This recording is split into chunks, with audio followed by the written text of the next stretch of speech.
UFC Fight Night in Abu Dhabi.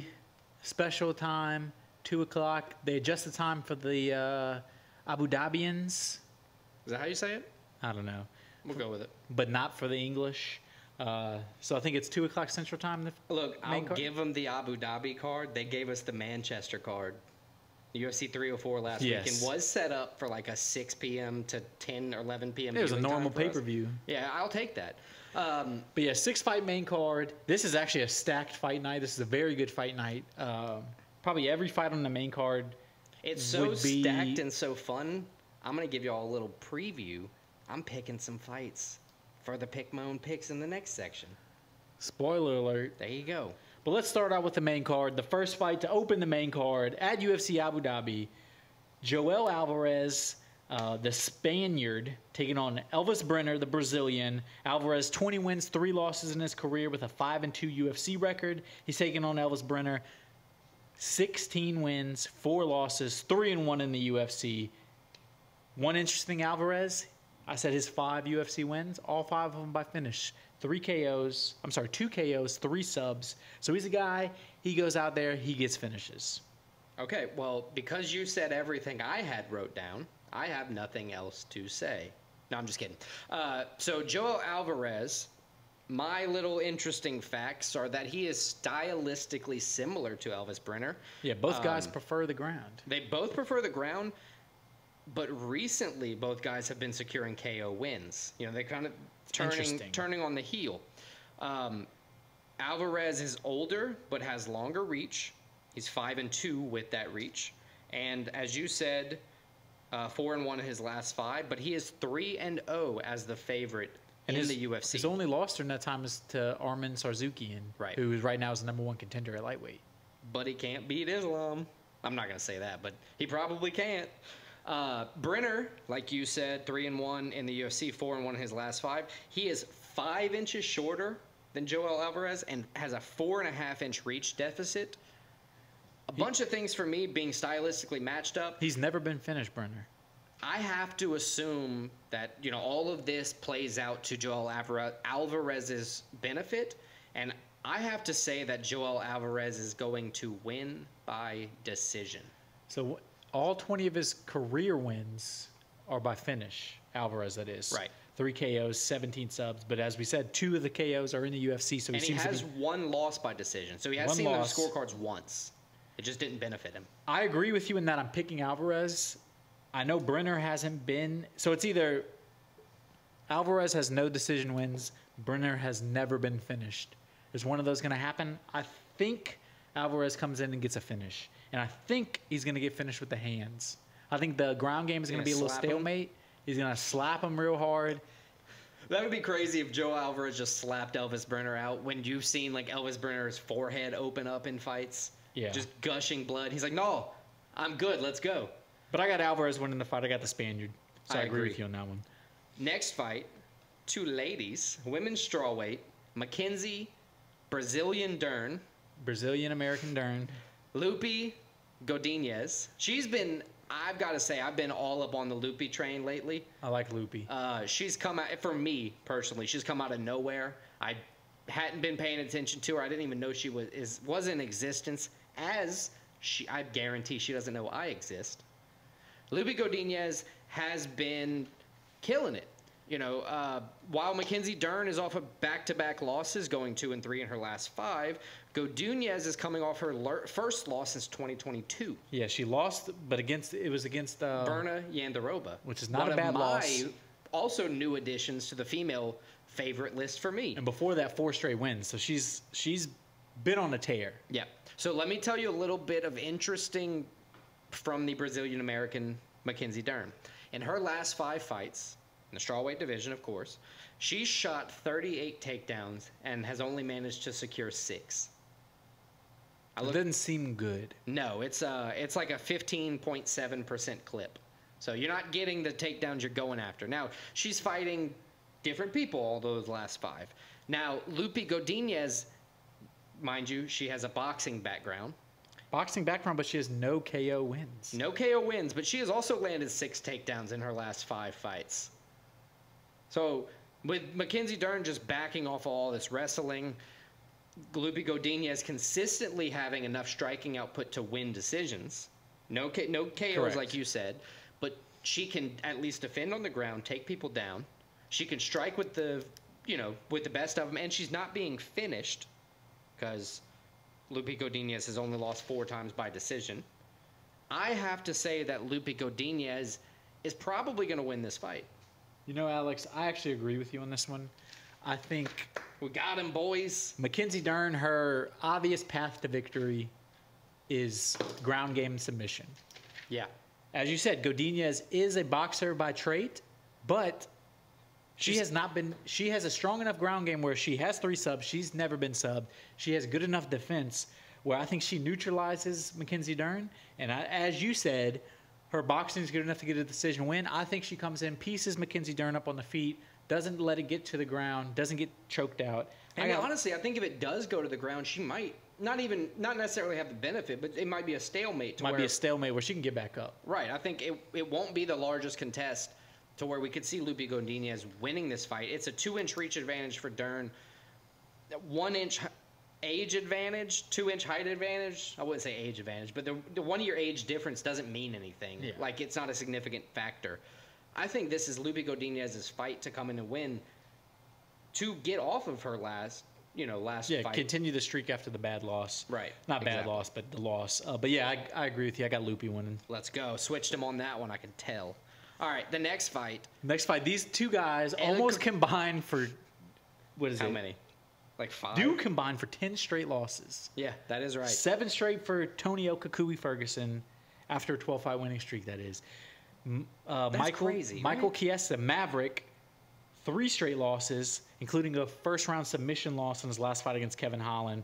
I mean, both these guys, they were fun to watch in their prime. Both, I think it's safe to say, are out of their prime. Maybe Chiesa's got like a couple good fights left in him, like against older gentlemen like El Kakui.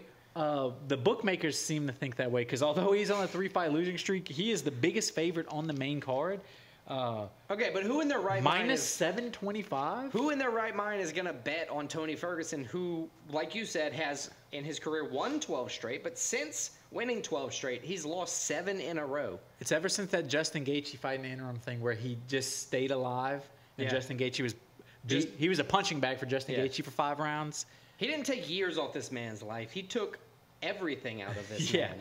And I used to like Tony Ferguson. I still like Tony Ferguson, but man, he is not the same fighter. The other thing, this is going to be a welterweight fight, 170 pounds. So Tony Ferguson is moving up from his. Well, I guess he kind of fought in a bunch of different weight classes recently. I have 2 interesting facts about Tony Ferguson. Okay. His last win was in 2019. It was That's against funny. Cowboy Cerrone. It was a doctor stoppage. An even crazier fact. His last win against a current UFC fighter was November 2016 versus RDA. Damn, it's crazy that RDA is still in there talking about Conor McGregor's foot. Yeah. I know. But Tony Ferguson, that's just to say, I mean, it's been 8 years since he's been beaten an active UFC fighter. It's been 5 years since any kind of win. And I don't think it's coming Saturday night. I got Michael Chiesa. I don't know how he does. It's probably going to be a lackluster decision win. Yeah, I mean. But I got Michael Chiesa winning. Look, the two stack up pretty close in size. You know, they're both. I think Michael Chiesa is going to get him to the ground and just hold him down. He could, very well could. Beat him up on the ground. My thing with Chiesa, he's a heavy favorite, so he cannot lose. You're that big of a favorite and you're 36, you can't lose to a 40-year-old who's lost 7 straight. I'm hoping that after this loss for Tony Ferguson, we see 4 more so he can go 12 fights unbeaten and then 12 fights not winning to give you a 24-pack. I think you got to go one more, get the 13-fight losing streak. That way he's 15-15. Yeah, there you go. Overall his career. That would be crazy. So do that. I don't know what else you get out of Ferguson, but he's gonna be there for the final rounds unless you like Not Michael Chandler necessarily. kicked him in the face. Yeah. But it's hard to put somebody like Tony Ferguson out. You could choke him out. That would be an effective way to do it. And Chiesa, that might be his game plan coming in. I'm gonna pick Michael Chiesa to win because if Tony Ferguson wins, it's got to be the last fight of his career, right?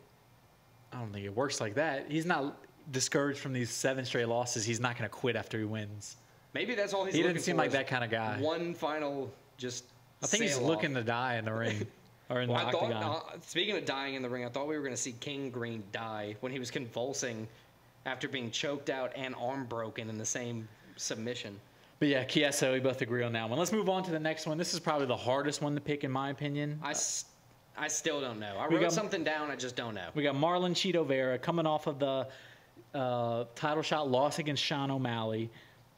Yeah. Taking on Davison Figueiredo, former 125 champ. This is his third fight at 135, and he's been looking good at 135. He looks like he's a title contender again. Davison Figueiredo, 12 wins, 3 losses, 1 draw in the UFC. That's with 8 finishes, 4 KOs, 4 subs. Cheeto Vera, 15-8 in the UFC, 7 KOs, 4 sub wins. He's also never been finished, so it's going to be an interesting fight between them. One thing we know about Cheeto, He could take a punch. he can take a punch, he can take a knee, and he's going to be there at the end. He could take a knee to the fucking face. Jesus. Is Cheeto the same? I love Cheeto, but we talked about it with Tony Ferguson, how he got beat up for 5 rounds. Yeah, Cheeto got beat up for 5 rounds against Sean O'Malley. Took some big shots. he did. Stayed in there to his credit, but how much did that affect him? It wasn't that long Was ago. Cheeto ready? Not ready, but was Cheeto deserving of a title shot if Sean O'Malley wasn't the belt holder? If it wasn't somebody he already beat and like there was like I don't some think he bad would have blood? got it. He was a top 5 fighter, but I don't think he would have got the title shot. I agree. That was my in my opinion he hedged his win over Sean O'Malley to get a title shot. Yeah, and he's very popular. He's good. He's still 2-2 in his last 4, so it's not like he had lost a fight. He had only lost one to Cory Sandhagen right before his fight. win. Yeah, he had to get into he had the title one shot. one win streak coming in. Right. So And he's taking on. I mean, Davison Figueiredo. Say what you want about him. He's kind of a douche, but he's a killer. yeah. And he Yeah. dominated Cody Garbrandt in his last fight. But this is a step up in competition at 135 for Figueiredo. He fought Rob Font, kind of dominated him. Fought Garbrandt, kind of dominated him. Well, now this is a top 5. If Figueiredo gets this win, he's right in the title picture. Yeah, but we also saw Rob Font have a belt, didn't we? No, we didn't Oh, see he Rob fought Font. for the belt. I don't think so. What am I thinking of? I don't know. Rob Font came in like 4 hours notice. No, that's Dan Ige. Yeah, nobody knows what we're talking about. Yeah. Anywho, Sandhagen beat Cheeto Vera. He has 18 career finishes, Cheeto Vera that is. 11 UFC finishes too. But in recent times, like he's only gotten 3 finishes since 2019. So I'm not saying I he think that's doesn't also have about it. being at the top of the. Right. taking on the top he's up there with guys. quality contenders every fight. You know, he's not fighting, plebes he can just walk out and destroy. The thing with Figgy, though, Figgy beat Rob Font, who was bigger than him. In the former division, he was in 7 straight title fights. So he knows what a big contest is. Yes, he he knows how to does. fight a big fight. He was 4-2-1 in that time. So he won 4 times, lost twice, and drew once. And then he's 2-0 at 135. He decisioned Font, like you said, and then he subbed Cody Garbrandt. Both guys who are way bigger than him, respectively speaking. 5'5" to like 5'10". I think this is Davison Figueiredo's fight to win because he has so much momentum coming into this. He knows what it takes to beat a big fight. And while Marlon Vera's never been finished, I think that streak's probably going to hold up. But I think Davison's going to win on points. This is a hard one for me to pick. I'm going with my heart. I'm picking Marlon Cheeto Vera. I don't know how he does it. Probably by decision. Could get a crazy knockout, but I got Marlon Cheeto Vera with the win. Wow. Let's move on. Co-main event. This is a crazy co-main. Well, it was the original co-main got pulled last week, I think. Yeah, it did. But just to see this guy's name on the co-main is crazy. Shabber Bullet, the 13-0, 2-0 in the UFC blind guy. 13-0 with 11 KOs. Red-haired, one-eyed, flying purple people killer. Russian, Muslim. I mean, whatever adjective you want to throw at him. He'll take it and then beat the shit out of you with it. Shabber Bullet Magomedov taking on Michael.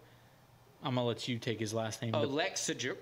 Alexajuk. We talked about him last time, or Yep. a few episodes ago. The Pole, he's 7 wins, 6 losses, 1 no contest in the UFC. His last fight, I think we all remember it against Kevin Holland when Kevin Holland beat him in the first round. Yep. Where he dropped Kevin Holland and then got a little too excited. Yeah. Kevin Holland caught him on the ground and choked him out. Like, goodbye. Which would add to So the that's now Hazar's sub-loss streak. Yeah, that's now 2 losses in a row for him. Lost 3 out of 4. As you said, he's had His last 3 losses were all by submission. and That's 5 a out of look. his 8 career losses are by submission. That's but a look. he's taking on a guy that is not going to go for the submission. These are going to be 2 guys that are going to stand and bang. Shara Bullet would just say, brother, the wrestling, don't worry. I'd knock him out. Brother, knock him That's out. why I think this is the perfect matchup for Shower Bullet, because we've seen in the past, if he does have a weakness, it's going to be the ground game, although he did look improved with his takedown defense in his last fight. He did. But considering this is probably not a fight where he's going to use the ground game much and it's going to be a stand and bang, I got Shower Bullet all day. Yeah, I agree with you. Shara Bullet's going to come in. He's 2-0 in the UFC. He's forced to fight overseas, so he's excited to be fighting this soon. Yes, because he cannot fight in America strictly because he only has one eye that works. Yeah, and it's obvious. Yeah. It's very obvious. But, I mean, he's a dog. He's what a true fighter is. Michael Oleksiejczuk, as you said, 2-3 in his last 5, 3 sub losses. It's what you want to see if you're Shara Bullet, right? You want to see a guy who's almost ready to be taken advantage of. Bullet won his first UFC fight by decision. It's a perfect matchup for him. And then followed up with a KO win. I think this is going to be another KO win for him. I think he's going to walk out and piece the man up. I agree. Shower Bullet all day. Yeah, absolutely. Let's move on to the main event, and it is a good main event. The one everybody wants to talk about. Cory Sandhagen taking on Umar Nurmagomedov. 17-0 Umar Nurmagomedov is. And Sandman Sandhagen, 10-3 in the UFC with 5 KOs, 1 sub. He's a guy, one of the most exciting fighters to watch. One of the most technical. I'm talking about Sandhagen. Yeah, absolutely. He's won 3 straight, and he's taking on, as you said, the undefeated Nurmagomedov. 5-0 in the UFC. He has a KO. He has 2 subs. Coming off of a win in March, I believe, a unanimous decision win. One thing about Umar, he's undefeated. He's looking great, but this is a big step up in competition for him. This is the first legitimate title contender. Yes. And really, honestly, Sandhagen, he's a guy that's – we talked about Cheeto maybe not quite deserving the title fight. Sandhagen's probably overdue for a title shot. But he decided he's a guy that's kind of like an anytime, anyplace guy. He said, let's do it. This was a fight originally supposed to happen last year. Got pulled, I think, the week before. So they rescheduled. Both guys had a fight since then. Rescheduled this one. I'm excited for this one. It's kind of a stylistic matchup, different one. yeah, the one where you got one striker, one guy who get. So But we say that, but Sandhagen is good on the ground and Umar is good on the feet. Right. Sandhagen just coincidentally has more KOs and Umar has more subs. They're both good at every angle. The thing that I like going into this, and you kind of touched on it, is how efficient, how tactile Sandhagen is. He picks his shots. He's very patient. He's very cerebral. His fight IQ is like Albert Einstein, if you can equate it to that. He's like a fight nerd. Right. I was watching an interview of him Which I today. say that in like the best possible way. Yeah. Like, He knows his shit. not stuffing him in a locker, hanging out with him on the weekends kind of nerd.